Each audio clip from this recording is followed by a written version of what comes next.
ये ISBT की तरफ से आने वाला रास्ता है। यहाँ लगातार ट्रैफिक जिस हिसाब से बढ़ता जा रहा है, आपको पता होगा कि 2 दिन पहले यमुना का जल स्तर को देखते हुए यहाँ का ट्रैफिक जो था वो इस साइड डिवाइड कर दिया गया, क्योंकि यमुना का पुल ऑलरेडी बंद कर दिया गया है, जिसे हम लोहे का पुल कहते हैं। यहाँ लगातार यमुना का जल स्तर बढ़ रहा है और इस साइड देखोगे तो आपको दिखाई देगा कि ये वो घाट है जहाँ पे यमुना की कुछ टाइम से लगातार यमुना की आरती होती थी, और ये घाट के अंदर मोनिस्ट्री के अंदर और यहीं से होता हुआ शिवर के रास्ते ये जल पहुँच चुका है रिंग रोड पे।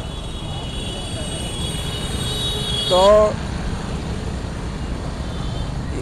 जब लोहे का पुल बंद होता है तो वो सारा ट्रैफिक इस साइड जोड़ दिया जाता है। ये लगातार ट्रैफिक जो बढ़ता जा रहा है, इसकी वजह से लोगों को काफ़ी मुश्किलों का सामना करना पड़ रहा है। ऐसा नहीं कि यहाँ पे प्रशासन या MCD द्वारा कुछ नहीं कराया रहा। MCD हो या पुलिस प्रशासन हो, उन्होंने दिन रात कार्य कर रहे हैं कि किसी तरह इसको कंट्रोल किया जाए और यहाँ लोगों को किसी से हम कोई हल ऐसा निकल जाए कि जिससे लोगों को दिक्कतों ना हो। मगर जिस प्रकार यमुना का जल स्तर बढ़ रहा है, आप देख सकते हो कि किसी भी, चाहे वो शिविर का काम हो, चाहे वो यमुना का काम हो, यमुना सफाई का काम हो, ये कार्य पहले से ही जब चल लेते हैं। मगर जब पानी लिमिट से ज़्यादा बढ़ जाता है तो यहाँ पे लोगों को सामना करना पड़ता है और इसमें दिक्कतें आती हैं।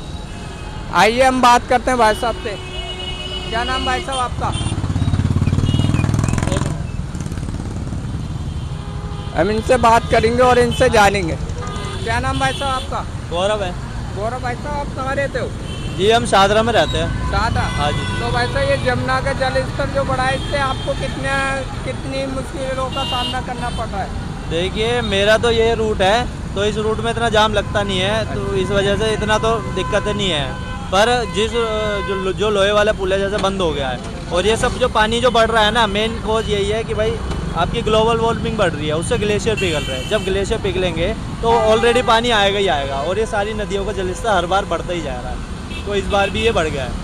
अच्छा, जैसे हमने देखा है कि लोहे के पुल को बंद करने के बाद क्या इधर का ट्रैफिक में कुछ बढ़ोतरी होती है उस हिसाब से? हाँ, थोड़ी बहुत है, बट इतना पता नहीं लग रहा। आप भी देख सकते हैं ट्रैफिक चल रहा है, रुका नहीं हुआ है, तो इतना फर्क नहीं है। एक चीज़ और, हम अभी रिंग रोड पे गए थे, हमने वहाँ एक चीज़ नोटिस करी कि रिंग रोड की साइड से तो पानी आया नहीं, मगर शिवर के जरिए किस प्रकार पानी वहाँ पे रिंग रोड पे इतना ज़्यादा भर गया है कि करनाल से आने वाला सारा ट्रैफिक रुका हुआ है। भैया वो तो दिल्ली के सिस्टम ही ऐसा है कि भाई थोड़ी सी बारिश होती है, थोड़ा पानी आता है, वो हर जगह भर जाता है। अब उसमें क्या कर सकते हैं। इनफैक्ट मैं अभी रोड पे आता हूँ, हाईवे है, बीच में इतने बड़े बड़े गड्ढे हैं। आप बताओ कैसे 2 बार तो मेरी बाइक गड्ढे में जब घुसी, कोई इसे देखता ही नहीं है। मेरे को बीजेपी सरकार क्या है, जब इनको लगता है ना कि बीजेपी सरकार इनसे, मतलब लोग इनसे नाराज़ है, तो ये क्या करती है, कोई स्कीम निकाल दी। जैसे अभी GST निकाल दिया कल। अब भैया GST आपने कम करा है, ठीक है, नील करा है या कम भी करा है किसी चीज़ों पे, पर तुम वहाँ पे इंफ्रास्ट्रक्चर तो देखो। अभी हमने पहली बार बीजेपी को दिल्ली में लेकर आया है, पर इस बार बीजेपी नहीं आएगी दिल्ली में।